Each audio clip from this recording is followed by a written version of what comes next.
ఏంటంటే 23 తారీఖు నాడు ఏదైతే బీఆర్ఎస్ పార్టీ మైనారిటీ విభాగానికి చెందినటువంటి అత్యంత కీలక నాయకుడు బోరబండ డివిజన్ చెందినటువంటి ఒక నాయకుడు, ఆయనకు అత్యంత సన్నిహితుడు, 24 గంటలు వెంబడి ఉండేటువంటి ఒక అత్యంత సన్నిహితుడైనటువంటి సర్దార్ ఆత్మహత్య చేసుకోవటము, అక్కడ బాబా ఫసియుద్దీన్ అనేటువంటి ఒక వ్యక్తి యొక్క ప్రేరణకు గురై ఒత్తిడికి గురై మానసిక ఒత్తిడికి గురై ఆత్మహత్య చేసుకున్నాడు అన్నటువంటి ఒక వార్త విన్నప్పటి నుండి ఈ ఇన్సిడెంట్ జరిగేంత వరకు కూడా అనేక రకాలైనటువంటి ఒక మానసిక ఒత్తిడికి వారు గురైనారని వారి కుటుంబ సభ్యులు చెప్తా ఉన్నారు. తినమంటే తినకుండా, నిద్రపోకుండా ఎప్పుడు సర్దార్నే తలుచుకుంటూ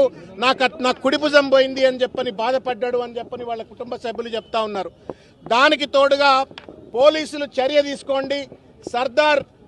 వీడియో తీసి మరి కంప్లైంట్ ఒక రకంగా ఇచ్చిన తర్వాత కుటుంబ సభ్యులు చెప్పిన తర్వాత కూడా పోలీసులు ఏమాత్రం చర్య తీసుకోవట్లేదు అని చెప్పని వాపోయినరు అని సాక్షాత్తు కూకట్పల్లి శాసనసభ్యులైన కృష్ణారావు గారితో దాదాపు